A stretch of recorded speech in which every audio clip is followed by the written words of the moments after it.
Mark Kilens, are you ready to fearlessly question today? Absolutely, Joey. Fantastic, sir. This has been a long time in the making. I know we talked about doing this show for quite a while now. It's finally time to actually deliver on it. Let's hopefully we can actually deliver. I don't know. I'm not putting any pressure on you. I'm not going to hold you to anything. There's no contract or anything, but we'll see what we can do. Mark, we've known each other for a little bit now. I mean, we're not best friends or anything. I don't get invited to your house for barbecues or anything. I'm not saying that I expect an invite or anything, but it would be nice. Um, I have to say though, of my time knowing you, um, I can't help but say that I have to ask you this question. Do you feel like you're one of the most underrated inbound marketers out there? It's a good question. I don't think so, no. I don't practice as much inbound marketing as much as I used to. When I was a marketing director, I practiced a ton of inbound marketing. When I was a consultant here at HubSpot, I practiced a ton. When I was a professor, when I was founding the Academy team, I practiced a lot of inbound marketing. I still practice inbound marketing. I use HubSpot almost every day for different things. But I think our customers are, that the customers that are using inbound marketing and using HubSpot day in and day out are way past me in the inbound marketing skills and knowledge that I might have.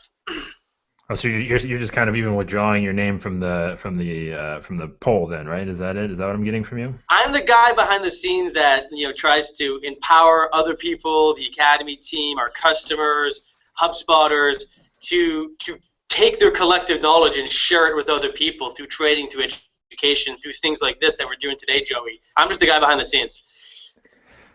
All right, I guess I'll accept that. I feel like you're maybe giving yourself not enough credit, but I feel personally like if I said, "Hey, I'm talking to Mark today," I feel like not enough people know who you are, but I feel like they should. So my personal bias, but I will put my man crush away, and we can move on with somewhat of a normal interview. Hopefully that's not too weird. Um, but really quick, real fun question. If we can loosen it up even more, it's just on my mind lately. I don't know if you're actually into any of this stuff, but I have to ask, what is the most fun you ever had playing a video game? Oh, Mario Kart. I mean, Mario Kart, I grew up on that. I grew up on Super Mario and all those Mario games before that. I remember going to a camp we have on a lake growing up and playing with our neighbor.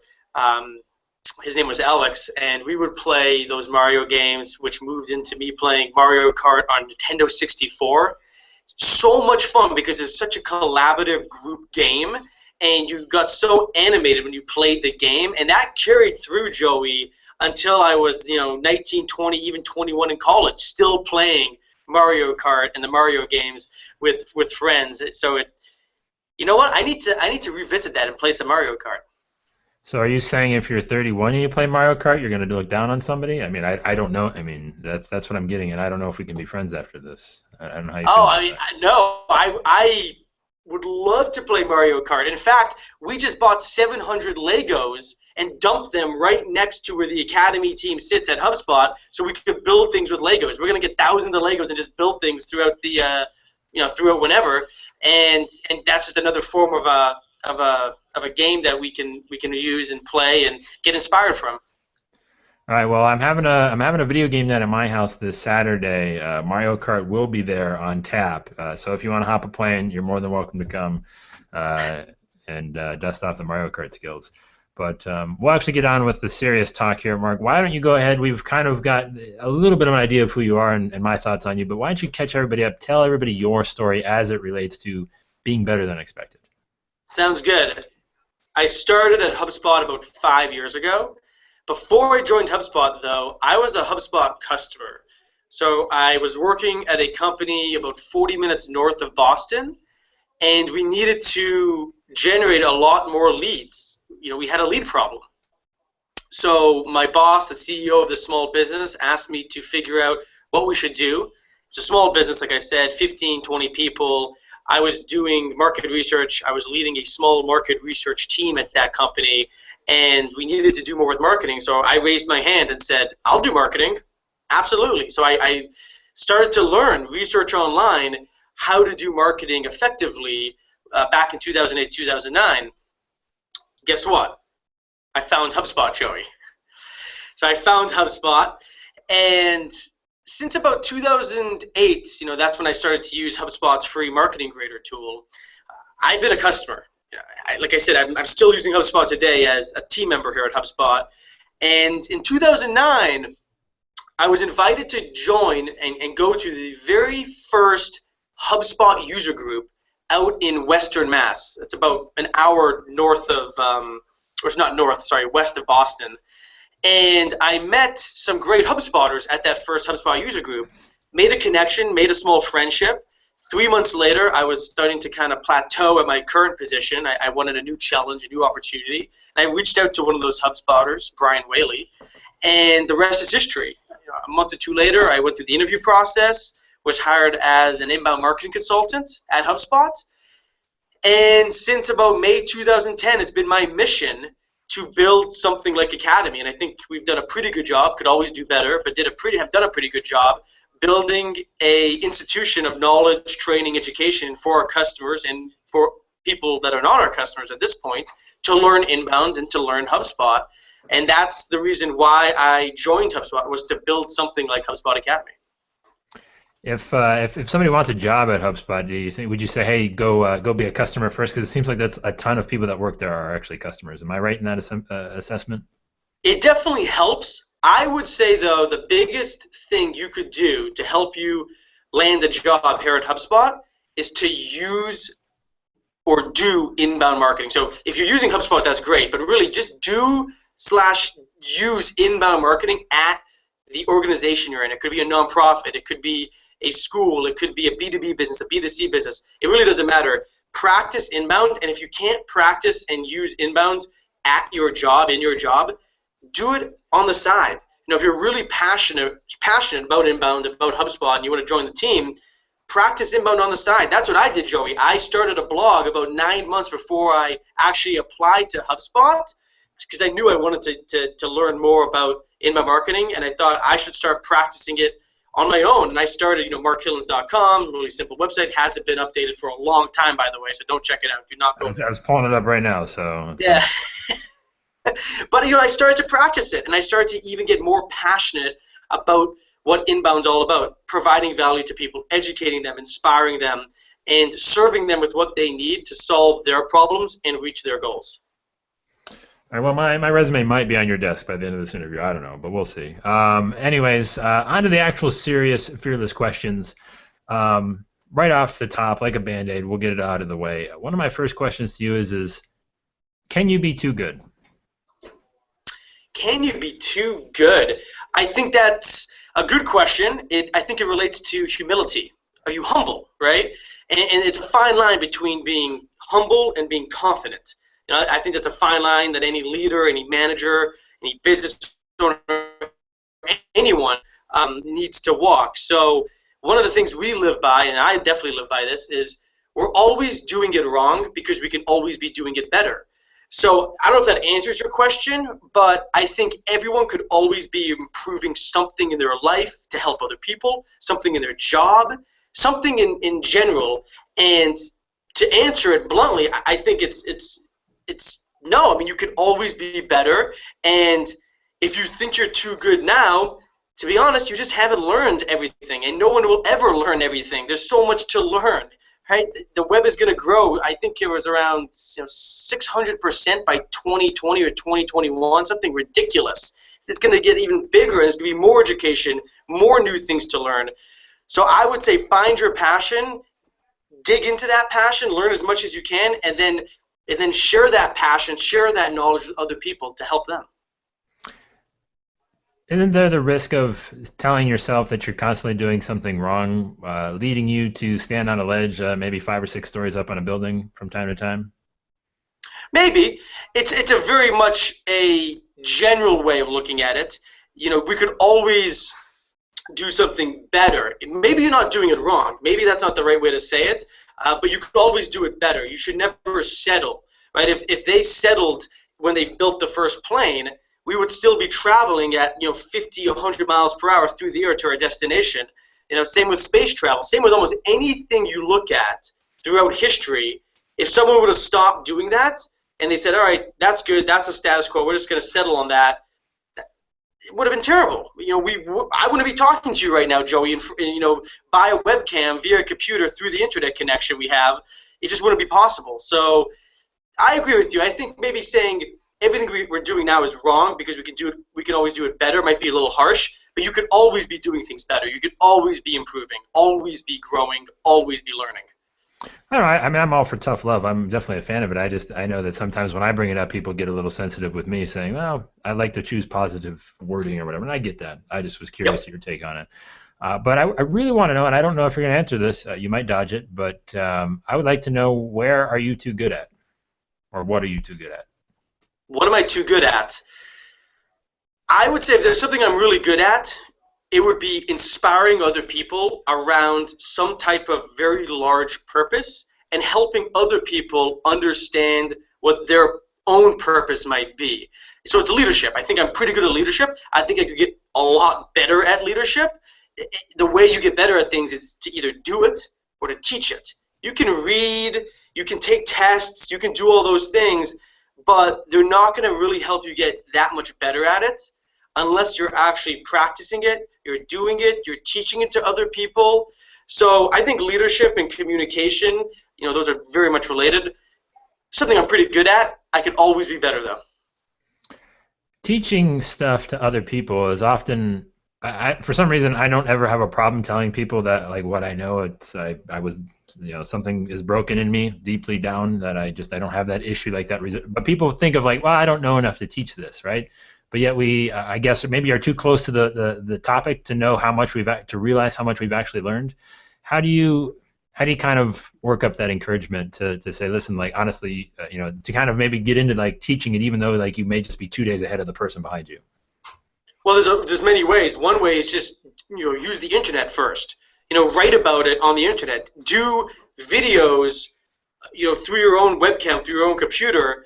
And it's not live. You don't have to post it, but you have that video, you have that blog article, that guide you wrote, and just publish it and see what happens, right? And maybe you don't want to do that. Maybe it's like, wow, this is just didn't come out like I thought it would, and I'm not gonna send this out to the World Wide Web and have maybe a ton of people see it, but don't think you have to do it one-to-one in person or one-to-few or one-to-many in a group setting. Just use the internet, use the tools that you have in front of you, your computer, your phone, to create content and see what the response is. That's the beautiful thing about social networks these days. Well, also, too, and the reason I'm so passionate, I don't want to sound cheesy and ABC Family movie-ish on this whole thing, but the whole teaching thing, I mean, that's really what modern business is evolving to, right? Like it's more about helping people understand what it is that you're doing, how you can help them. And I would like to thank HubSpot and all of my other inbound folks that I follow for just ruining my life and not letting me. I look at everything now and think, man, this is terrible. Stop talking to me this way. I hate you. I will not do business with you because it is so terrible, and I will avoid it at all costs possible. But how much of that is just so overlooked and not even by the consumer too? Like, not just the business, isn't even the consumer. And I feel like I'm just living in my own little world. But I know you live there with me, so at least I can have this small moment. I agree with you. Every opportunity is an opportunity to learn. Like right now, I hope people are learning in some way. I'm learning about things right now. So I think you're dead on, Joey. You don't have to suck up to the host, Mark. You don't have to suck up to the host. I agree with you, though. One of my quotes that I say over and over again is, the businesses that are the best educators will be the most successful. Now, everyone, take a moment and think about that. What businesses or products do you love? Do they educate you a lot? I bet they do, consciously and subconsciously. I bet they are educating you a lot, and they've built a lot of trust with you, right? And when you think about sales, when you think about marketing, when you think about any of the things that a business needs to do to attract customers and then delight them, retain them, it all is around educating them about how you can help solve their problem. Educating them about why this solution to solve that problem is one of the best solutions or is the best solution. Why is this product you're selling as a business owner or as a business going to be the best product for that solution? How can I now get more value out of your product, out of your services, by way of educating that person? Everything a business is doing these days, or should be doing, is centered around education, and that's the core to inbound. Content is education, education is content. So I think you're dead on, Joey. I think every business should be educators, and every business doesn't need to be a thought leader, but they need to understand their customers' needs, their challenges, their pains, and their goals, and create content and education to serve them. We will let you take a break from fielding the fearless questions, and we'll let you dish out a little bit of your own. Time for you to ask the audience your fearless question, something you've always wanted to know the answer to, but were a little unsure of the response. What's that question? Thanks, Joey. It's a pretty big question. It's going to take you a lot of time to think about this. Some of you folks listening might have the answer right now. But as you know, a lot of businesses have vision statements, have strong purposes, right? I want to ask you, what is your purpose? What is your vision?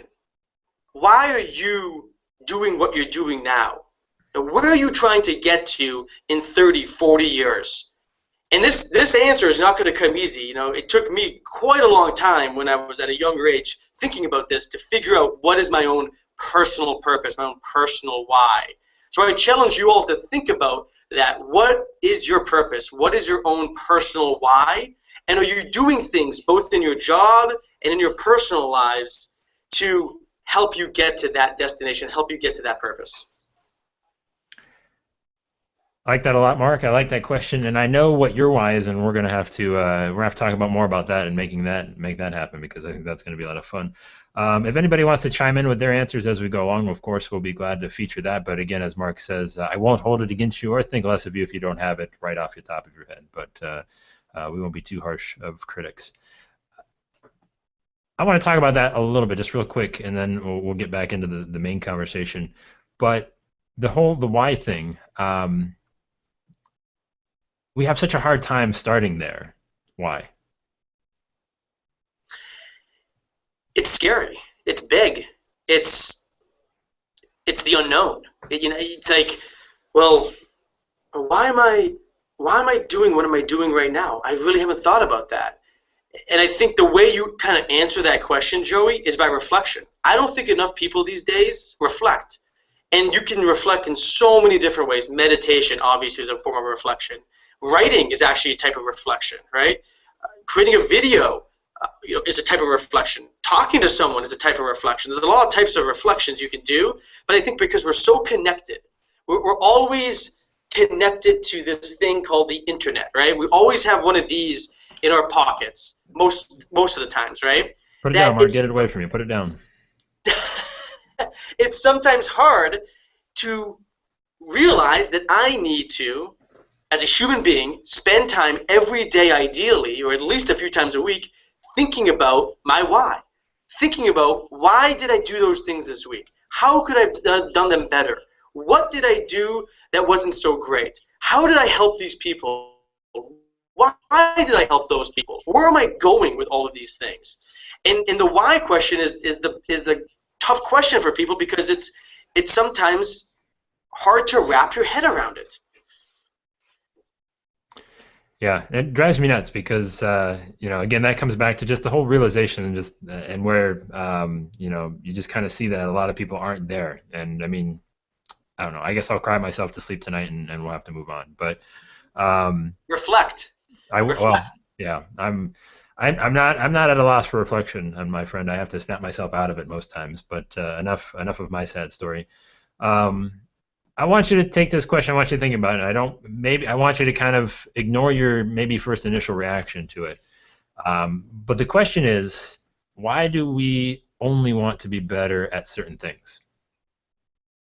Why do we only want to be better at certain things? That's a loaded question, Joey. That's a pretty deep, wide question. I mean, there's so many answers to that question. I would ask it back at you, and the people listening. It goes back to the why question, right? Why are you doing the things you're doing right now? Why do you want to get better at leadership? Why do you want to get better at inbound marketing? Why do you want to get better at sales?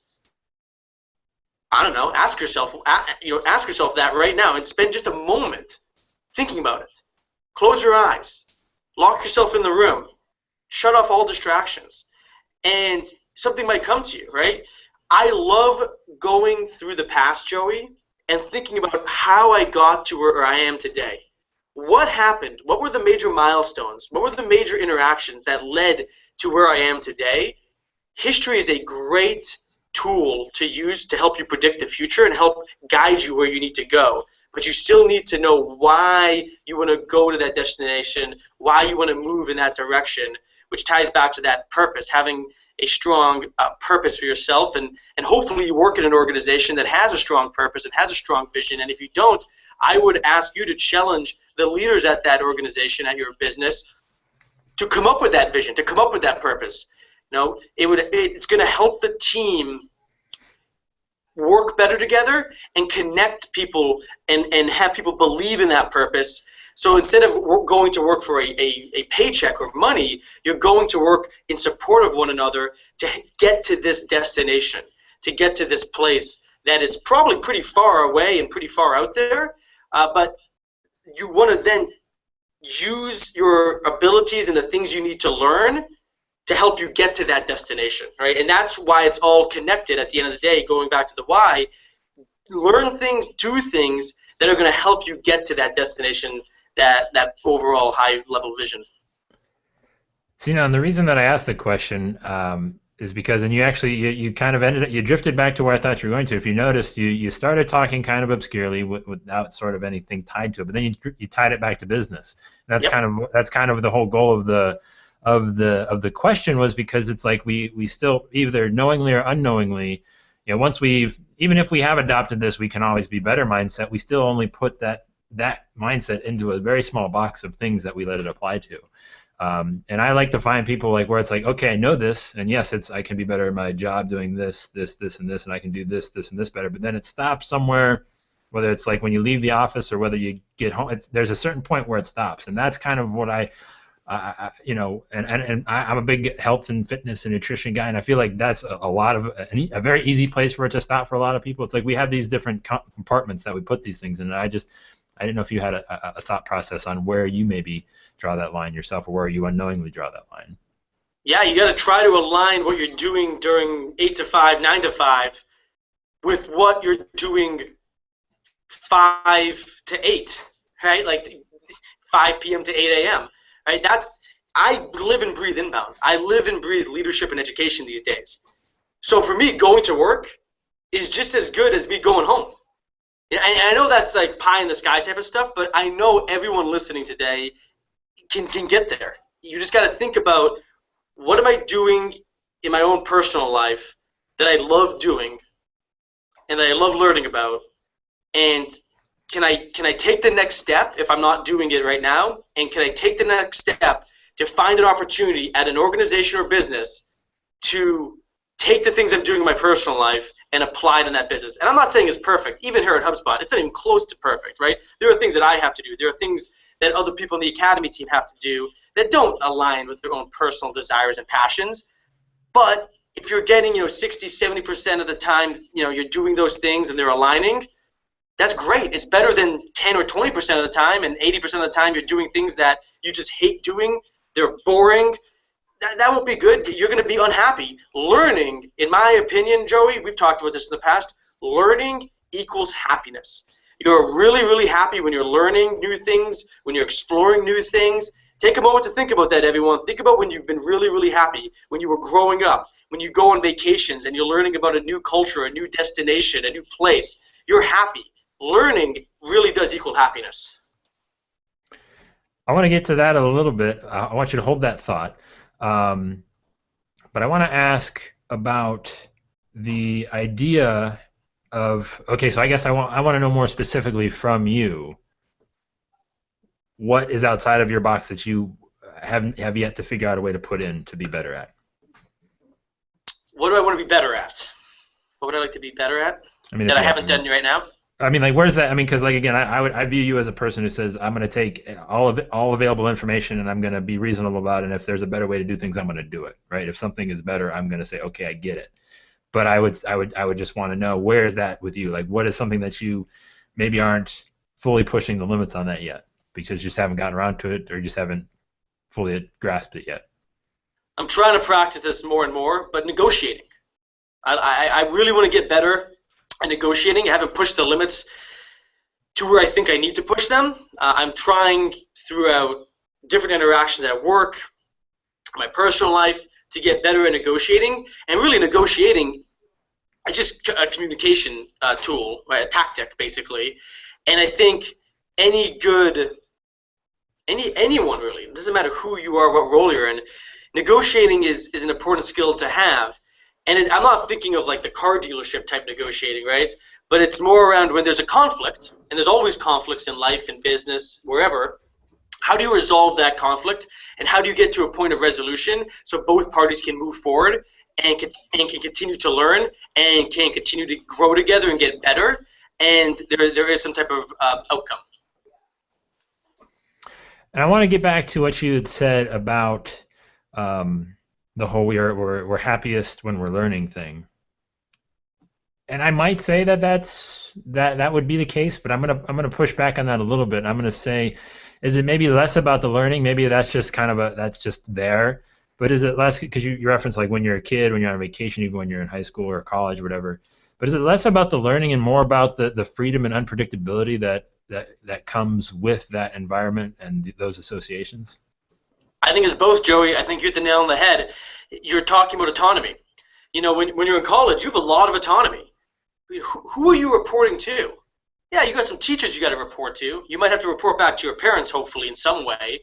But you got a lot of autonomy.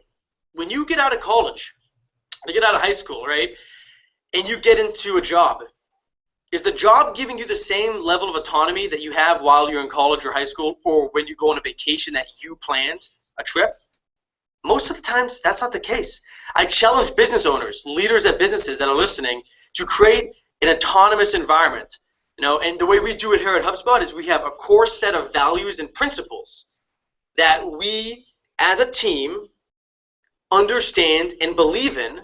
And as long as you are behaving, acting within those set of principles, right, you're doing it good. You're doing great. I mean, there's other things to it. There's other things we use to make sure we have guardrails that people have autonomy and can help our customers, serve our customers with what they need in order to be successful. But at the highest of levels, it's two things. It's the principles and values that you as a company believe in and use to make decisions, use to help customers, solve for customers, and it's also the business purpose, your business vision. You know, those two things are the guardrails. Now, if someone's not, for me, you know, one of the principles on the Academy team is always be learning. You know, we go around the room every Friday and have a debrief session about what is the one thing that we really learned this week that we want to share with the group, with the team. And if someone doesn't bring something to that, well, that's a red flag. It's like, well, you're not learning. What's going on, right? That has never happened, thankfully, right? Because they know I always need to be learning. Maybe it's from our customers. Like you, Joey, we've learned a lot from you. Trust me, you've given us a lot of things to think about and learn from. Maybe it's from another team member. Maybe it's from someone else in the company in a different group. Always be learning is one of our principles, and we use that to guide us. It's one of the guardrails. I had something in there at some point. I forgot. I wanted to get after you on it a little bit, but you're lucky I forgot. So I'm gonna have to move on to my final fearless question for you, sir. I'll let you off the hook. If I think about it during your next answer, I'm gonna bring it back up because I'm just gonna go over it. I break the rules. It's my show. Fair enough. But the final fearless question to you, sir, is what do we get for all of this extra effort? I hope we get the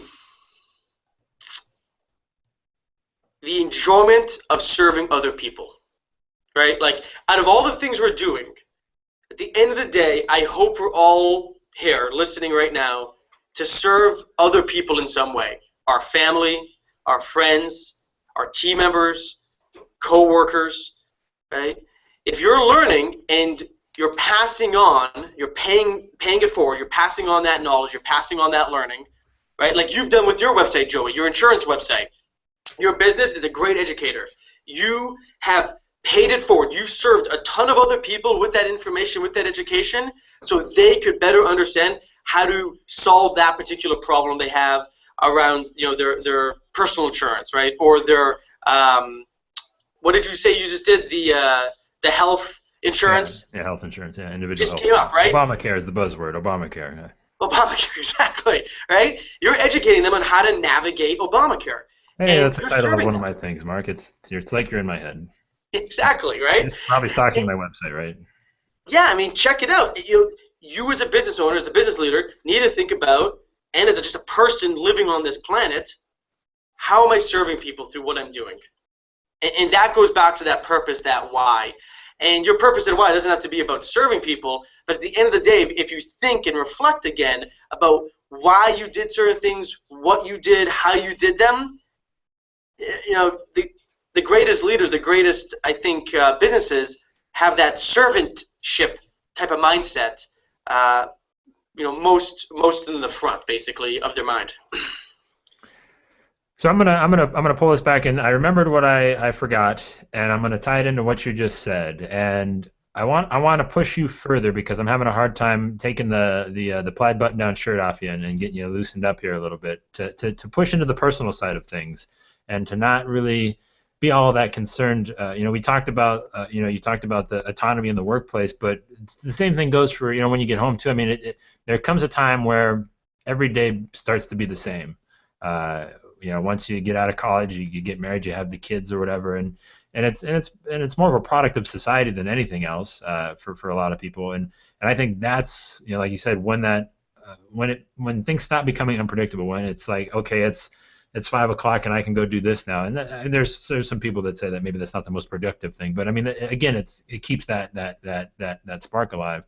And to the point of what we just followed up with of what you're getting from this.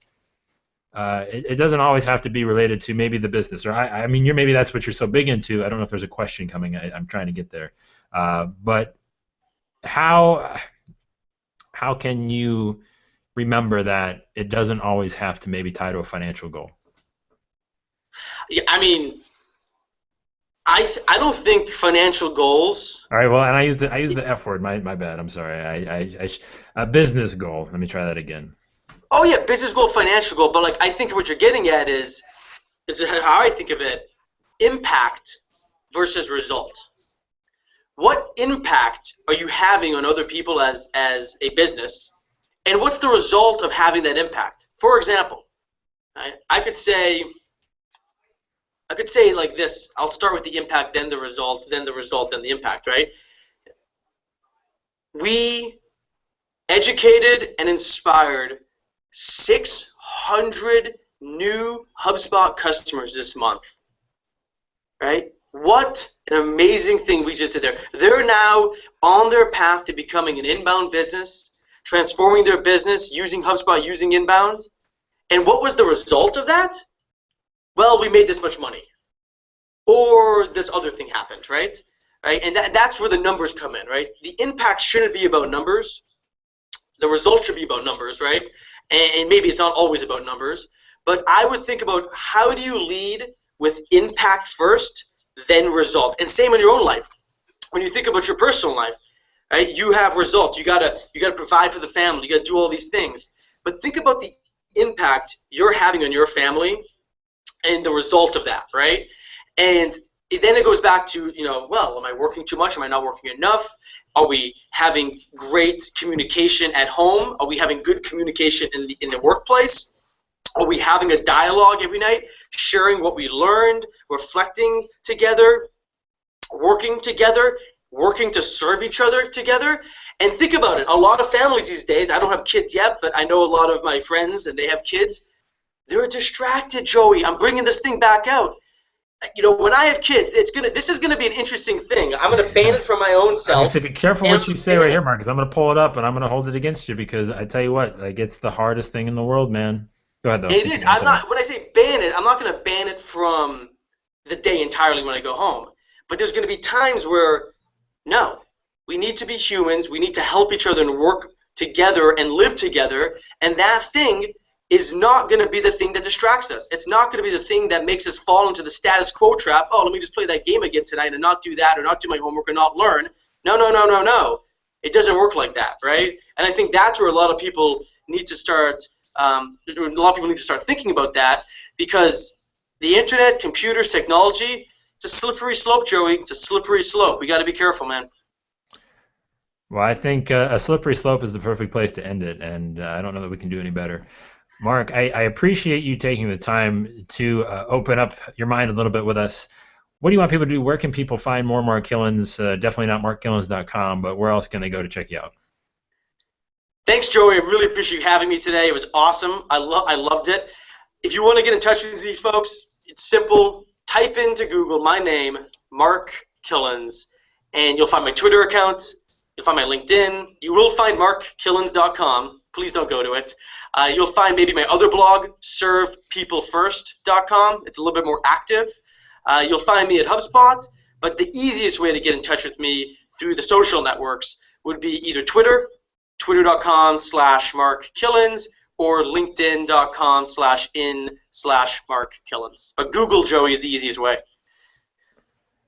All right, Mark. Well, I appreciate it. And of course, if anybody wants to hear that fearless question that Mark is afraid to ask himself, you can always get over to fearlesslyquestioning.com. We went ahead and put Mark's answer to his fearless question up in the Fearless Files library. So feel free to head over there to go ahead and check that out. And of course, everybody that is already subscribed to the Fearless Files, you will be talking to me on Sunday, and that'll obviously be delivered right to you. But Mark, again, as always, it's a pleasure. We don't catch up enough. Hopefully, we're able to maybe see each other again next inbound. It seems like a nice little time that we can actually get to connect with each other.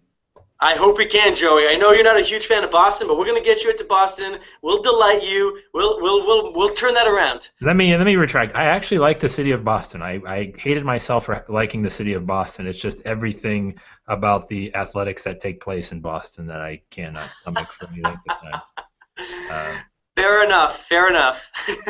But I will do my best to embrace the love-hate relationship I have with your fine city, and I promise I won't put it down anymore. But Mark, again, it's been a pleasure. We will get out of here, and I will remove myself from your life. We will catch everybody on the next one. Take it easy, everybody.